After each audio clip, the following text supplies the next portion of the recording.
कहानी की शुरुआत में 1965 का समय दिखाया जाता है, जहां मैक्स अपने दोस्तों के साथ कहीं जा रहा होता है। तभी मैक्स के दोस्त की नज़र एक वीआईपी पार्टी में जाती है और वो मैक्स से शर्त लगाता है कि मैक्स अगर इस पार्टी में जाता है तो वो उसे $500 देगा। दरअसल मैक्स को इस पार्टी में जा करके किसी रिच फैमिली की लड़की से दोस्ती करना था, लेकिन मैक्स इस पार्टी में जाने से मना करता है क्योंकि उसके पास वीआईपी पास तो था नहीं। अगर वो इस पार्टी में जाएगा तो कहीं बहुत बड़ी मुसीबत ना फंस जाए। फिर दोस्त के कहने पर चला जाता है। जब वो अंदर जा रहा होता है तभी उसे गार्ड रोक लेते हैं। तब वो एक लड़की की ओर इशारा करता है, कहता है कि मैं उस लड़की का दोस्त हूँ और उसी ने मुझे बुलाया है। फिर गार्ड भी उसे जाने देता है और उस लड़की के पास जब जाता है तो उसका नाम ट्रिशा होता है। वो बहुत ही खूबसूरत होती है और उससे वो बात करता है। यहाँ ट्रिशा भी बहुत ही अच्छे से उससे बात करती है। दोनों एक दूसरे के दोस्त बन जाते हैं और उसी समय ट्रिशा के मोबाइल पे कॉल आता है। उसके पिता उसे लेने के लिए आ रहे थे। तब वो उसे बोलती है कि मैं तुम्हें संडे को मिलूंगी और उसे बाय बोल के चली जाती। और यहाँ मैक्स उसके दोस्तों के ऊपर वहाँ के गार्ड ने हमला कर दिया था क्योंकि उनके पास कोई भी वीआईपी पास नहीं था। और ये सब कुछ देख करके मैक्स भी उन्हें बचाने के लिए जाता है और यहीं पे सीन कट हो जाता है। और अगले सीन में मैक्स उसके मॉम को दिखाया जाता है, जहाँ मैक्स की मॉम उसे कहती है कि तुम्हें पढ़ने के लिए अब्रॉड जाना होगा, लेकिन मैक्स इससे मना कर देता है क्योंकि वो ट्रिशा का साथ रहना चाहता था। लेकिन एक बात वो अपनी मॉम को नहीं कह पाता और यहाँ पे ट्रिशा और मैक्स को दिखाया जाता है, जहाँ पे इन दोनों का रिलेशन बहुत ही ज़्यादा गहरा हो चुका था। ये दोनों एक दूसरे के बिना नहीं रह सकते थे। और कुछ देर बाद और यहाँ मैक्स और उसके पिता को दिखाया जाता है, जहाँ मैक्स के पिता उससे पूछते हैं कि तुम्हारा प्लान क्या है, तुम ये क्यों रहना चाहते हो, तुम्हारा एम क्या है, तुम्हारा गोल क्या है। लेकिन इस सारे सवालों का जवाब मैक्स के पास नहीं होता। तब उसके पिता उससे बोलते हैं कि तुम अपनी लाइफ को सिर्फ बर्बाद कर रहे हो। और ये सब सुन कर के मैक्स को काफ़ी बुरा लगता है। फिर वो अपने दोस्त को कॉल करता है काम के सिलसिले में, लेकिन उसका दोस्त उससे बोलता है कि तुम मुझसे एक बार आके मिलो, मेरे पास तुम्हारे लिए बहुत ही अच्छा काम है। और मैक्स भी बहुत ही एक्साइटेड होकर कि उससे जाके मिलता है। यहाँ मैक्स के दोस्त जिमी को दिखाया जाता है, जो मैक्स को बताता है कि वो पाउंड इंडस्ट्री में काम कर रहा है। तब मैक्स बोलता है क्या मुझे भी वीडियो में काम करना पड़ेगा। तब मैक्स का दोस्त बोलता है नहीं, तुम्हें वीडियो में कोई भी काम नहीं करना पड़ेगा, बल्कि तुम वीडियो यहाँ से वहाँ डिलीवरी करना है और मैं तुम्हें डेली के $200 मतलब $6000 महीना दूंगा। दरअसल 1965 में इस तरह के काम गैर कानूनी थे और इस पर काफ़ी ज़्यादा रिस्क भी था। और यहाँ मैक्स का दोस्त उसे बताता है कि तुम 3 बातों का ख्याल रखना। अगर तुम कभी भी पकड़े जाते हो तो तुम मेरा नाम नहीं लोगे, कभी भी तुम मुझे धोखा नहीं दोगी, और तीसरा आखिरी, तुम कभी भी कोई भी नशीली पदार्थ का सेवन नहीं करोगे। और मैक्स इन तीनों शर्तों को मान के काम को पकड़ लेता है। फिर इस और यहाँ मैक्स अपने एक दोस्त के पास आता है और उसे बताता है कि वो क्या काम करने वाला है। तब उसका दोस्त बोलता है तुम बहुत जल्दी पैसे वाले बनने वाले हो और हमें पार्टी करना चाहिए। यहाँ उसे एक पैकेट दिखाता है और उसे एक पैकेट लेने के लिए बोलता है। जब मैक्स उसको ट्राई करता है तो उसे बहुत ज़्यादा मज़ा आता है क्योंकि उसने पहली बार इसे ट्राई किया था। और यहीं पे सीन कट हो जाता है। अगले सीन में हमें एक पुलिस ऑफिसर को दिखाया जाता है, जो भेस बदल के एक शॉपकीपर के पास आता है और उसे कुछ सीडी कैसेट मांगता है।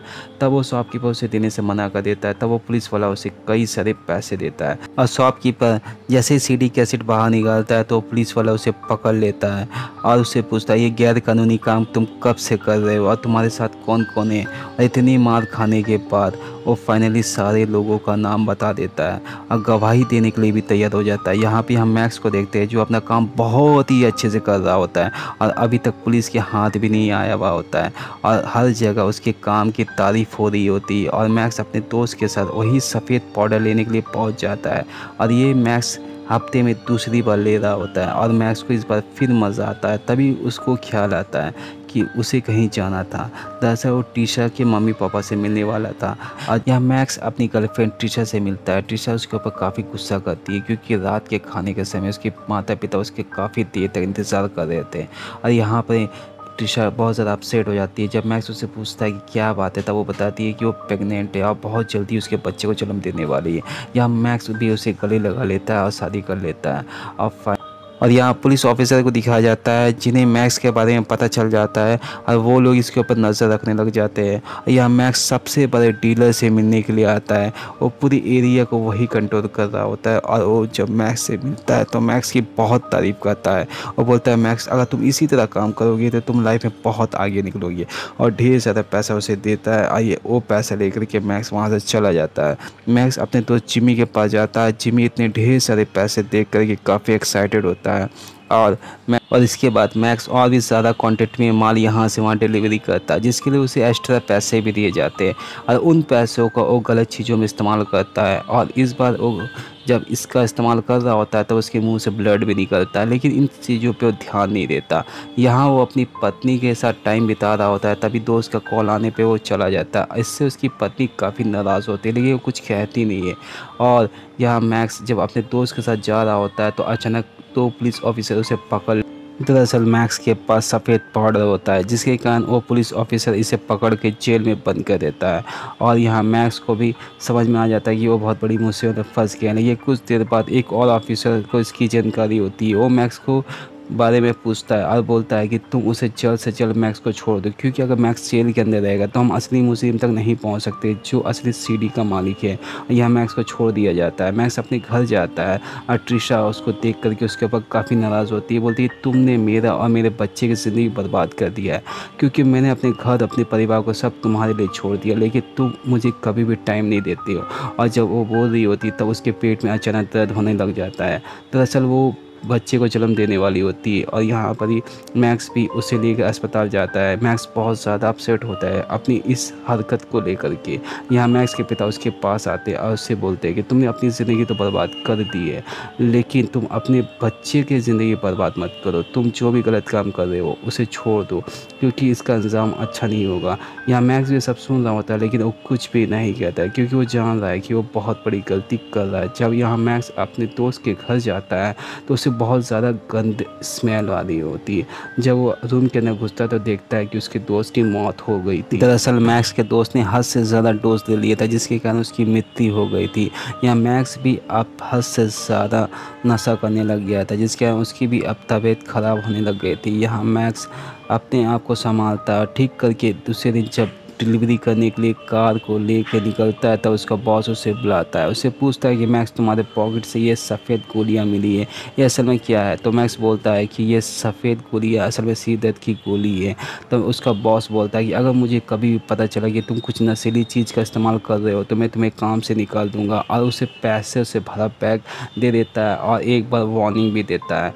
यहाँ मैक्स जब घर जा रहा होता है तो वो पुलिस ऑफिसर उसके ऊपर नज़र रखे हुए होते। यहाँ मैक्स अपने घर में बैठा हुआ होता है, तब कुछ पुलिस ऑफिसर उसके घर में घुस जाते हैं और मैक्स को पकड़ लेते हैं, लेकिन मैक्स के खिलाफ कोई भी सबूत नहीं मिलता, जिसके कारण वो पुलिस ऑफिसर को छोड़ना पड़ जाता है। यहाँ मैक्स भी अपना मुंह नहीं खोलता।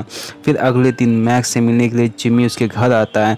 वो बोलता है कि मैक्स, हमारे काम में बहुत ज़्यादा रिस्क पड़ चुका है और हमें अब अपना काम करने का तरीका बदलना होगा, और जाते समय उसे पैसे दे के जाता है। फिर अगले दिन मैक्स भी जिमी से मिलने के लिए जाता है, जहां जिमी मैक्स को बताता है कि अब हम ब्राज़ील से कैसेट मंगाएंगे, क्योंकि वो पूरी तरीके से लीगल काम होगा, लेकिन तुम्हें बॉर्डर उस पार से इस पार लाना होगा, जिसके कारण तुम्हें पहले से ज़्यादा पैसे मिलेंगे, मतलब दुगने पैसे मिलेंगे। और मैक्स भी इसके लिए तैयार हो जाता है, पहले से ज़्यादा रिस्क उठाने के लिए।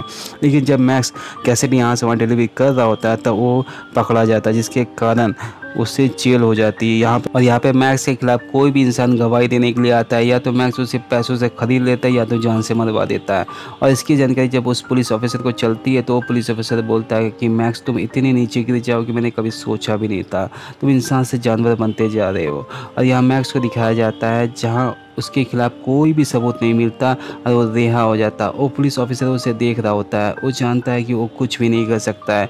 यहाँ पुलिस ऑफिसर वहाँ से चला जाता है। फिर मैक्स अपने दोस्त के पास आता है और उसी सफ़ेद पाउडर को लेता है, और अब वो उस पाउडर के अधीन हो चुका था। वो हर मिनट इसी पाउडर का सेवन करता है। इसके लिए वो जैक के गोडाउन में घुस जाता है और उससे बताए बिना ही उसके गोडाउन से कई सारी सीडी कैसे निकाल करके बेच देता है, और इसके बारे में जैक को कुछ भी पता नहीं होता। फिर मैक्स को कॉल आता है कि उसके पिता की तबीयत बहुत ज़्यादा ख़राब है और पैसे की सख्त ज़रूरत है।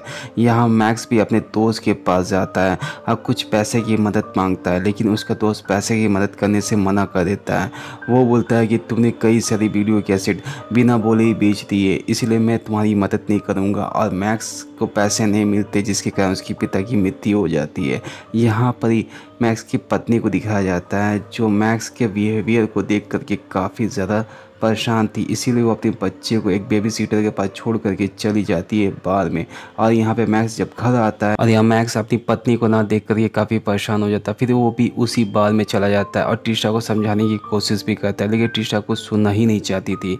वो भी यही बोलती है कि आज तक तुमने अपनी लाइफ अपनी अनुसार जिया है, अब मैं भी अपनी लाइफ अपने अनुसार जीना चाहती हूँ और मेरी लाइफ में इंटरफेयर करना बंद करो और यहाँ से चले जाओ। और एक गार्ड को बुला लेती है और वहाँ से मैक्स को निकलवा देती है। और फिर मैक्स मैक्स भी वहाँ से जाने के बाद वो भी एक सफ़ेद पाउडर लेने के लिए चला जाता है, क्योंकि उसकी तलब उसे उठ रही थी। और उसी महिला को फिर अचानक मैक्स के बच्चे की आवाज़ आती है। दरअसल मैक्स ने अपने बच्चों को भी अपने साथ लेके आया था, और वो महिला नहीं चाहती थी कि मैक्स कुछ भी नशा करके अपने बच्चों की जान खतरे में डाले।